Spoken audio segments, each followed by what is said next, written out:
Have you ever been walking down a street, maybe somewhere you've been 100 times, and suddenly you feel like you're living a moment you've absolutely lived before? Oh, yeah, like a glitch in your own brain. Exactly. Or maybe you look in the mirror and just for a split second, you feel this physical weight of ancestors you never even met just staring right back at you. It's a profoundly unsettling sensation. I mean, you're just going about your day, and suddenly the past is trespassing on your present, demanding to be acknowledged. And that feeling of trespass is exactly what we're unpacking in today's custom-tailored deep dive.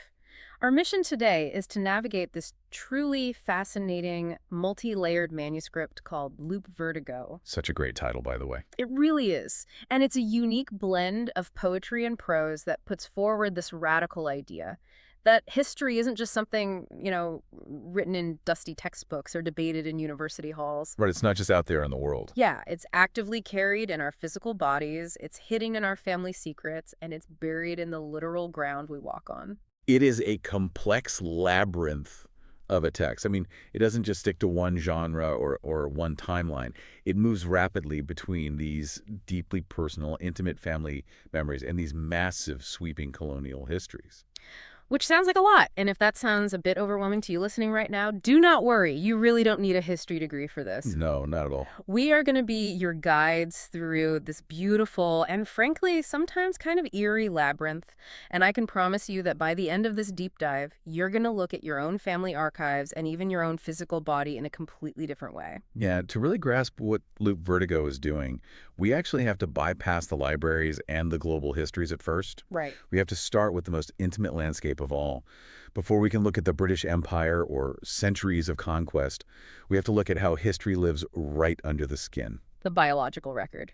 Yeah. Because early in the text, there's this incredible, almost violent line that says the body is a time machine. It describes tracing the curvature of the spine like some orbital volley, snapping back to other eras like a slingshot. It is definitely not a gentle romantic metaphor. Not at all. I mean, the imagery evokes being strapped in like an ancient astronaut, experiencing the G-force of spinning to other eras and snapping back. Wow. Yeah. And what's most compelling here is who or what is coming along for that ride. The manuscript describes ancestors, faces, male and female, literally running through the person's nervous system. That creates a profound sense of displacement for the speaker, right? I mean, if all these different ancestors are occupying your body, who are you? Exactly. They describe themselves in the text as a changeling or an androgyne, kind of defying these standard, rigid orders of gender. There's a striking line where they say they were birthed whole, but not quite. Birthed whole, but not quite. That phrase perfectly captures the friction of feeling like a remnant of something older. And to anchor this abstract feeling, the text brings in a historical parallel. So, Juana from New Spain. Oh, this part was an absolute revelation to me. So Sor Juana was a brilliant 16-year-old girl, and the text refers to her as a hijo natural. Which translates to an illegitimate daughter. Right, meaning she was born outside the rigid, approved bloodlines of the time. She shows up in the royal court, and instead of being celebrated for this immense intellect, she is deemed a monster. Capital M. We really have to unpack the mechanics of why she was labeled a monster, though.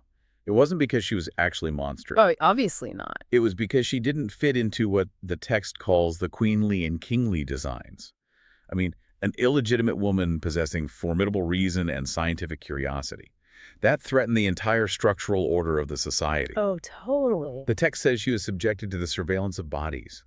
They needed her to fit a domestic mold, and when she didn't, they eventually ransacked her scientific instruments and forced her into poverty. It's so tragic, and it makes me think about old film cameras for a second. The way this text treats the body reminds me of a double exposure photograph. Oh, I like that.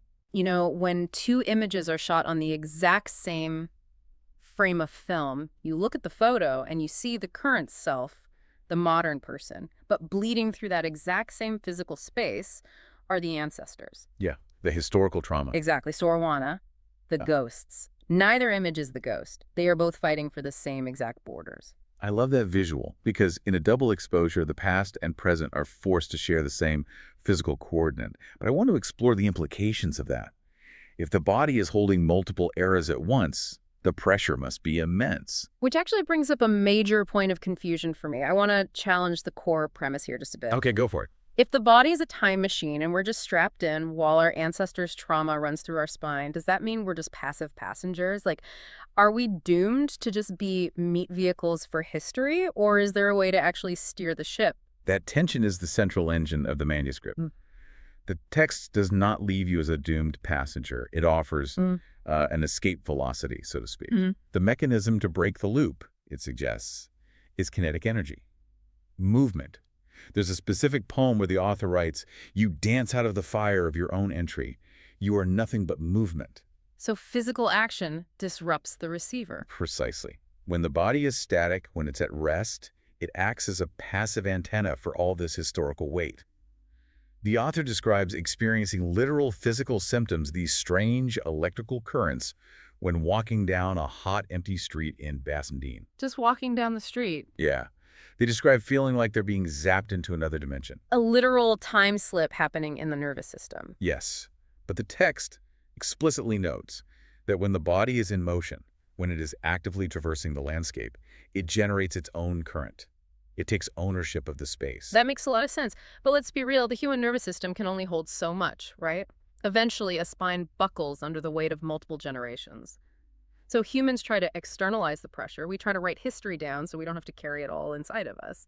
And that transition from the biological to the bureaucratic brings us to the second major landscape in Loop Vertigo, which is the colonial archives. Right. We move from the intimate paper-thin skin to the actual paper trail of the British colonial archives in India. And what we find is that the paper trail is just as haunted as the body. Haunted by what's deliberately missing, yeah. The text gives us this dizzying list of what is kept in these handwritten archives. It's an eclectic, bizarre mix. It really is. We see munchies, which were local secretaries and language teachers, alongside sisters claiming pensions, deportations, workhouses, leprosy cases, lost toes, horse handlers, and convicts being sent all the way from Calcutta to New South Wales. It is a meticulous ledger. Reading that list felt like opening up a hoarder's junk drawer to me. It's just full of these random, terrifying bits of bureaucracy crammed in there without any real sense, a mountain of peripheral noise while the important things are just lost in the mess. I'm actually going to push back on the hoarder analogy, though. Oh, really? Why? Well, a hoarder keeps things chaotically, by accident. This archive is completely surgical. It only looks like a junk drawer. The British kept meticulous records of random horse handlers and lost toes to create the illusion of total administrative competence, specifically to hide the fact that they were intentionally erasing other things. Oh, wow. So the clutter is a smokescreen. Yes. Let's look at the mechanisms of that control. The text dives into the story of St. Thomas's School, which used to be the Kitterpore Military Orphanage on Diamond Harbor Road. The documents show a strict separation of boys and girls. Right, but lots of older institutions separated genders. The text notes that the British system was designed to, quote, forestall rebellion, specifically referencing the revolution in Haiti. Yeah. How exactly does separating kids at an orphanage stop a revolution? You have to look at who those children were. These were Eurasian children, the offspring of British soldiers and local Indian women. The British administrators looked across the globe at Haiti, where a massive slave rebellion had successfully overthrown French colonial power. The British were terrified of a similar mutiny in India. Sure, that makes sense from their perspective. Right. And they realized that if these Eurasian children grew up together, formed families, and built a unified community, they would become a powerful demographic bridge between the colonizers and the native population. By strictly separating them, the British severed their ability to form cultural solidarity. The architecture of the school was a weapon.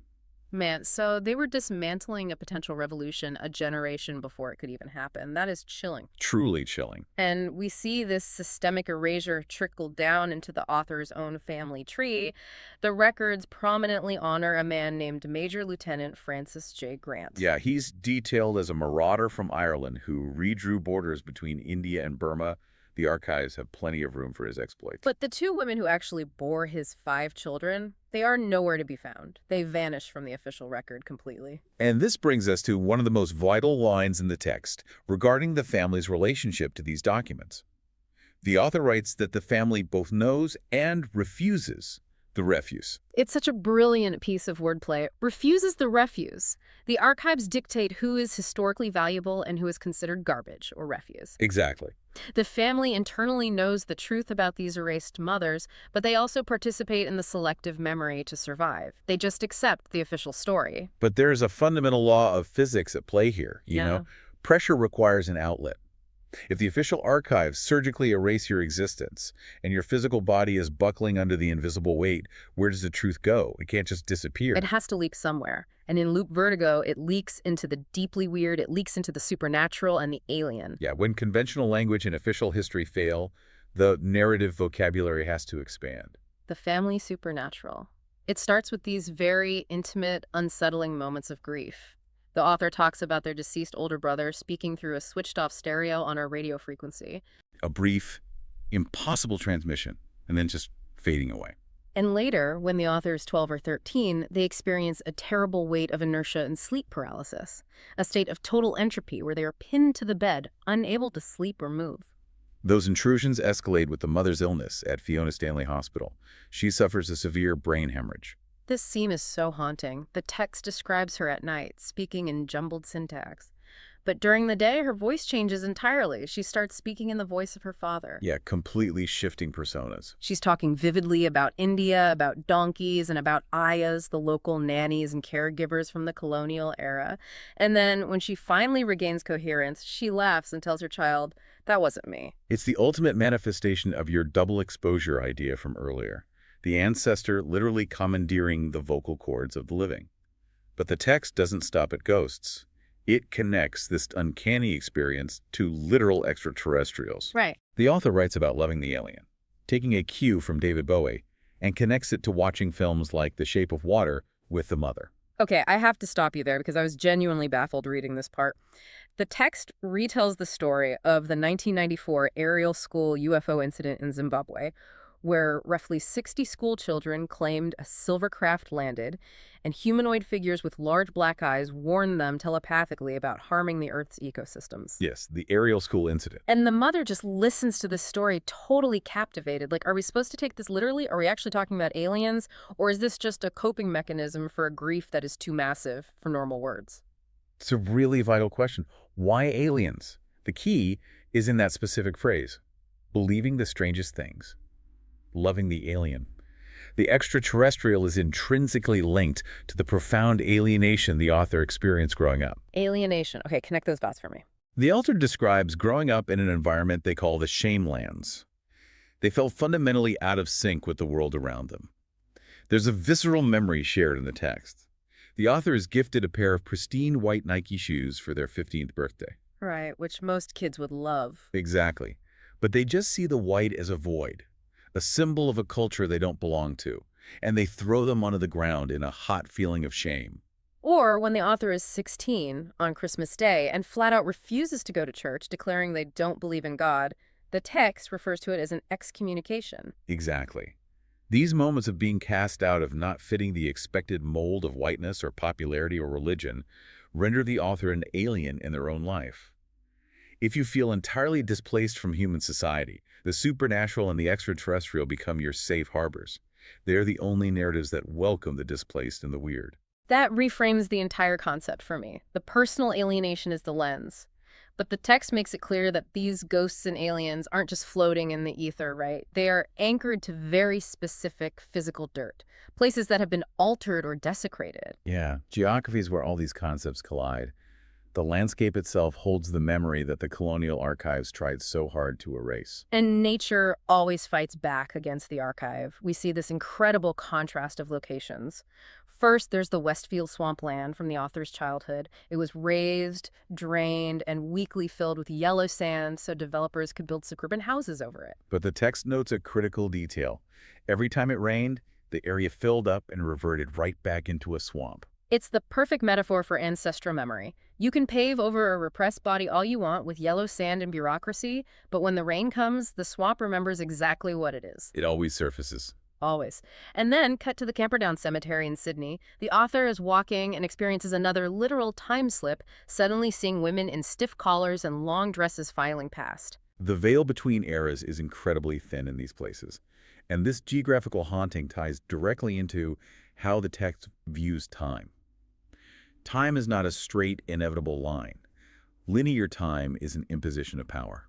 Okay, unpack that. Well, the most striking example of this is the scene in Bombay in March 1898. The plague is sweeping the city, the military takes over, the British outlaw the street marketeers, and they corral the local population into Crogwood Market. Right.